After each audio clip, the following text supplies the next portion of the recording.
todos, meus amados, minhas amadas, meus queridos, minhas queridas, que nos acompanham em nossas aulas de direito, em especial a aula de direito penal. No nosso curso preparatório de prática penal para a OAB, certo? A segunda fase, em nossa sexta aula, tentaremos encerrar o tópico 4, o quarto, de nosso curso, continuando dentro da ação penal pública, falando da exceção de coisa julgada. A coisa julgada é a decisão judicial que já não cabe recurso. A exceção de coisa julgada é um meio de defesa peremptória, ou seja, terminativa, decisiva, que busca evitar uma perseguição, uma persecução, que é a mesma que a perseguição penal pelo mesmo fato, já anteriormente processado e julgado de forma definitiva, conforme está previsto no artigo 110, parágrafo 2º do CPP. Em virtude disso, quando o juiz reconhece o direito de uma das partes dizer que a coisa está julgada, significa afirmar a intangibilidade desse direito, nos termos em que a sentença o definiu, e a sentença passa a vigorar como força de lei. Na esfera criminal, a sentença condenatória, após o trânsito em julgado, pode ser revista, somente se descobrirem provas novas da inocência do condenado ou de circunstâncias que o determine, ou autorize a diminuição da pena conforme previsto no artigo 621, inciso 3 do CPP. A coisa julgada recebe proteção constitucional através do artigo 5º, inciso 36 da Constituição Federal, que dispõe: a lei não prejudicará o direito adquirido, o ato jurídico perfeito e a coisa julgada. As suas características e requisitos é pela inexistência de coisa julgada, quando são idênticas, sendo que, se o réu for condenado pelo mesmo fato criminoso, é válida a primeira sentença, a segunda é nula de pleno direito. A coisa julgada, ela recebe a classificação de coisa julgada formal e coisa julgada material. A primeira a formal traduz a imutabilidade da sentença em um processo, e a segunda tem a sua proteção fora do processo. Devemos entender que a imutabilidade da sentença penal não é absoluta, existindo a hipótese de revisão criminal e o de habeas corpus, se houver o constrangimento ilegal ou por abuso de poder, e ainda nos casos de anistia, indulto, unificação de penas, etc. Enfim, a coisa julgada reflete, na verdade, a garantia da justiça e sua eficácia nos resultados perante as partes envolvidas no processo e estendida de forma indireta a todos em geral. Vamos ver uma questão simulada? Questão simulada. Ivan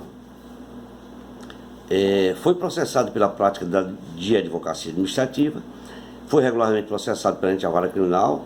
Ao final da ação, foi absolvido por ficar provado não ter sido o réu o autor da infração penal.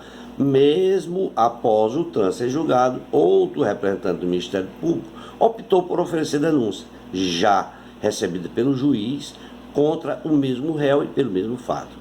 Inconformado com tal situação, Ivan procura seu escritório em busca da solução jurídica para o impasse. Aqui está óbvio a questão, que é uma exceção de coisa julgada, que deve ser endereçada ao juiz da Justiça Comum da Vara Criminal, certo?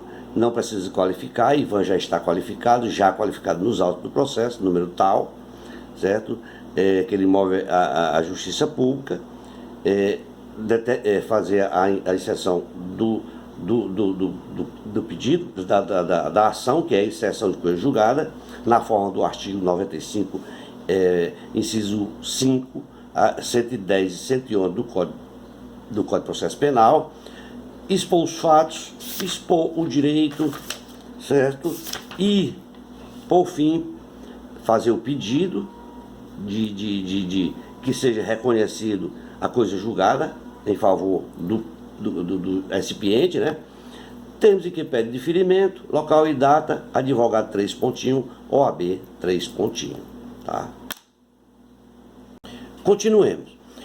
Do requerimento de habilitação como assistente de acusação. O titular da ação penal pública é o Ministério Público, conforme previsto no artigo 129, inciso 1 da Constituição Federal. No entanto, o ofendido ou vítima do crime poderá pedir para intervir no processo penal a fim de auxiliar o Ministério Público. Uma observação: somente existe assistente de acusação no caso de ação penal pública. Penal privada não tem assistente de acusação, né? O objetivo não é apenas para obter um título executivo, uma sentença condenatória. O assistente da acusação tem o interesse em que a justiça seja feita, tanto que poderá recorrer tanto nos casos em que o réu foi absolvido, como a hipótese em que deseja apenas o aumento da pena imposta. Ou seja, o interesse não é apenas o título, a sentença condenatória, mas sim a justiça. Segundo o artigo 268 do CPP, poderá intervir como assistente do Ministério Público o ofendido, pessoalmente ou por meio de seu representante legal, caso seja incapaz, e no artigo 229, que o assistente será admitido desde que o recebimento da denúncia seja até antes do trânsito em julgado da sentença. Lá no 69 nós vemos isso. Observando, o corréu, no mesmo processo, ele não poderá intervir como assistente do Ministério Público, que está previsto lá no 270 do CPP. Observação: não cabe assistente de acusação no inquérito policial. Não cabe assistente de acusação no processo de execução penal. Como ocorre a habilitação do ofendido ou de seus sucessores como assistente? Primeiro, o ofendido ou seus sucessores, ele deverá, por meio de um advogado dotado de procuração, com poderes específicos, formular o pedido ao juiz para intervir no processo como assistente de acusação. Segundo, o juiz manda ouvir o Ministério Público. E terceiro, o Ministério Público pode se manifestar contrariamente à intervenção do ofendido como assistente da acusação se houver algum aspecto formal que não esteja sendo obedecido. E também o Ministério Público não pode recusar o assistente com base em questões relacionadas com a oportunidade e conveniência da intervenção, certo? Preenchidos os requisitos legais, a intervenção do ofendido como assistente é tida como um direito subjetivo. Quarto, o juiz decide sobre a intervenção, ressaltando mais uma vez que esta somente poderá ser negada se não atender os requisitos da lei. Por quinto, da decisão que admitir ou não o assistente, não caberá recurso, de acordo com o que prevê o artigo 273 do CPP. No entanto, é possível que seja impetrado mandato de segurança. Vamos ver uma questãozinha simulada. Ivan foi vítima de furto qualificado mediante rompimento de obstáculo. Após a conclusão do inquérito policial, o Ministério Público ofereceu denúncia contra o réu, sendo a peça acusatória recebida pelo juiz competente. O ofendido procurou seu escritório de advocacia para formalizar sua vontade de atuar no processo ao lado da acusação para obter a condenação, para obtenção da condenação do infrator. Aqui está óbvio, muito claro. A questão lhe leva lá que o ofendido procura o seu escritório para formular vontade de atuar ao lado da acusação. Então, a peça é dirigida ao excelentíssimo doutor juiz de direito da vara criminal estadual, Ivan, qualificar, aqui tem que qualificar ele, inscrito tal, residente tal, inscrito número, identidade tal, profissão tal, etc. Por seu advogado, procuração anexa, documento 1, e o nome da ação, habilitação como assistente da acusação, com fulcro no artigo 268 do Código de Processo Penal, e após a manifestação do Ministério Público, tá? Nesses termos, pede diferimento, local e data, advogado, 3 pontinhos, OAB, 3 pontinhos. Simplíssima a peça de habilitação como assistente de acusação, né? Continuemos falando da resposta à acusação. Pelo CPP, a chamada defesa preliminar ou resposta à acusação está previsto no artigo 386 e 386-A do CPP. O juiz ele recebe a denúncia ou queixa, certo? Conforme está no artigo 396, cita o acusado para apresentar a defesa preliminar através da resposta à acusação por escrito no prazo de 10 dias. Todos os argumentos ali devem ser validados, os argumentos têm que haver validade e ser lícitos, existentes que interessam a sua defesa, né? Então, todos os argumentos válidos, documentos válidos que interessam para a sua defesa deve ser, neste momento que se anexa ao processo. Oferecer documento e justificações, especificar provas e até arrolar testemunhas. Cabe observar que o que está previsto no parágrafo 2º do artigo 386-A. O parágrafo 2º diz: não apresentada a resposta do prazo legal, ou se o acusado citado não constituir defensor, o juiz nomeará defensor público para oferecer, concedendo-lhe vista aos autos por 10 dias. Importante observação se faz quanto à prescrição, pois há um lapso na literalidade do parágrafo. Ou se o acusado, abre aspas, ou se o acusado, fecha aspas, citado, né? Ou se o acusado citado, não constituir defensor, tá?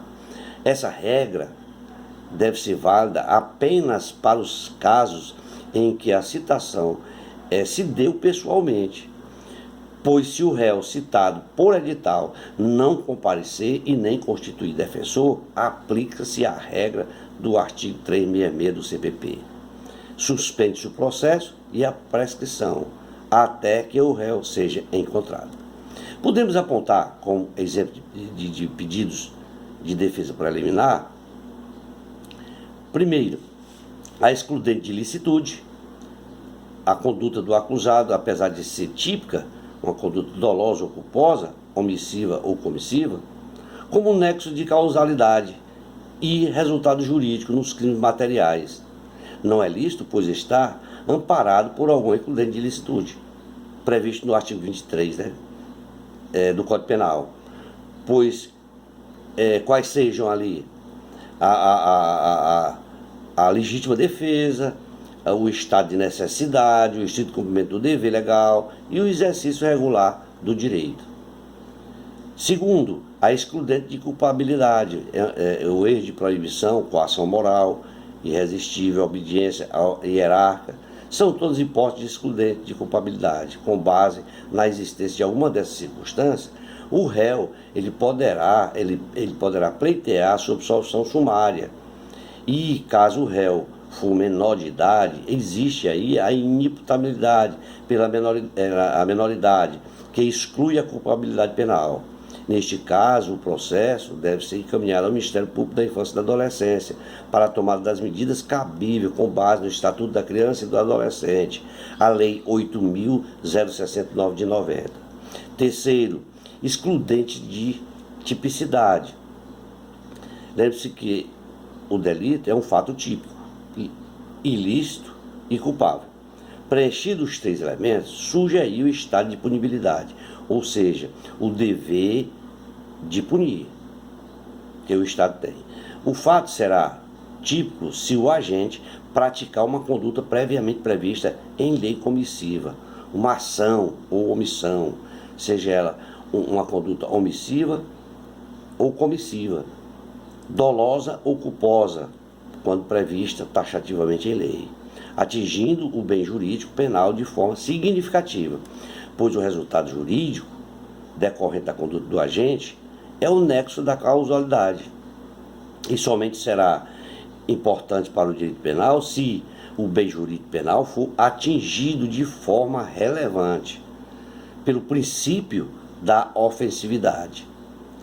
Faltando qualquer desses elementos, o fato será atípico e assim, com base no inciso 3º do artigo 397 do CPP, o réu deverá ser absolvido sumariamente. Quarto, excludente da punibilidade. As causas distintivas da punibilidade estão previstas no artigo 107 do Código Penal. O momento para ele alegar vícios processuais e procedimentos decorrentes de inobservâncias de exigências legais que podem levar à nulidade e dos que dele derivam, né? Quais são eles? São a incompetência absoluta do juiz, que é a rejeição de denúncia prevista no artigo 395 do CPP, nulidade de citação, nulidade ilícita de provas produzidas no inquérito policial, nulidade do artigo 564, inciso 1, 2 e 3, letras A, B, C e E do CPP, nulidade do processo por não ter sido oferecida a proposta de suspensão condicional do processo nos termos do artigo 89 da Lei 9.099. Resumindo tudo, causas de excludente de ilicitude, 397, inciso 1, CPP, estado de necessidade, artigo 24, CP, legítima defesa, artigo 25, CP, estrito cumprimento do dever legal, artigo 23, inciso 3 do CP, é exercício regular do direito, artigo 23, inciso 3 do CP, e o consentimento do ofendido, que é uma causa supralegal. Causas de excludente de culpabilidade é a inimputabilidade pela embriaguez completa e acidental, artigo 28, parágrafo 1º do CP, falta de potencial consciência de ilicitude, artigo 21 do CP, erro de proibição, inexigibilidade da conduta diversa, que pode ser pela coação irresistível ou obediência hierárquica, artigo 22 do CP. Causas de excludente de tipicidade, artigo 397, inciso 3 do CPP, contra-ordem tributária, súmulas vinculante 24, fato atípico, coação física irresistível, crime impossível, artigo 17, CP, erro de tipo essencial, artigo 20, CP, e o princípio da insignificância. Causas de extinção da punibilidade, hipótese do artigo 107 do CP, prescrição 117 do CP, ressarcimento de dano no caso de peculato culposo, 312, parágrafo 3º do CP, pagamento de tributo ou contribuição social, inclusive acessório, artigo 9º da Lei 10.684 e artigo 83 da Lei 83, parágrafo 4º da Lei 9.430, artigo 69 da Lei 11.941, ressarcimento do dano antes do recebimento da denúncia no crime de estelionato mediante emissão de cheque sem provisão de fundos, artigo 171, parágrafo 2º, inciso 6º do CP e súmula vinculante 554 STF. Do pedido de absolvição sumária. No processo penal, é possível que o acusado seja absolvido sumariamente da acusação com fundamento no artigo 397, inciso 1 e ao 4º do Código de Processo Penal. Também existe a hipótese de absolvição sumária no artigo 415, inciso 1 a 6, na hipótese de processo da competência do Tribunal de Júri. E, por fim, a do artigo 386, inciso 1 ao 7º do Código de Processo Penal. Ao se observar a situação que levam à absolvição, presença dos incisos e artigo que acabei de falar, de cada dispositivo legal, os artigos 386, 397 e 415, verifica-se aí a diferença que está no momento em que os dispositivos devem ser utilizados dentro de uma ação penal. Conforme se verifica, em todos os artigos, existem hipóteses de absolvição que se coincidem, tais como as hipóteses de absolvição da prova de inexistência do fato, o 3861 e 415.1, por ausência do fato típico, 3863, 3973 e 415.3. Absolvição pela prova de que o réu não é o autor ou partícipe, 3864 e 415.2. E absolvição pelo o reconhecimento pela excludente de ilicitude ou de culpabilidade, artigo 3864, 3971 e 2 e 415.4. Verifica-se ainda que a absolvição pela dúvida quanto à autoria e pela ausência de provas para a condenação só está presente nas hipóteses do artigo 386, incisos 4 e 7, que são situações que ensejam o reconhecimento do princípio do indúbio pro réu, que prevê o benefício de, na dúvida, em favor do réu. No entanto, cada um dos dispositivos de absolvição tem um momento específico para ser utilizado, a depender também do procedimento de apuração do crime, como na hipótese do tribunal do júri. A absolvição sumária, como o próprio nome evidencia, representa uma possibilidade de julgamento antecipado da lide, ou seja, antes de necessariamente transcorrer todas as fases da ação penal. Assim, o pedido de absolvição com fundamento no 397 do CPP somente é cabível no início da ação penal, ou seja, no momento da resposta à acusação a que alude o artigo 396-A do CPP.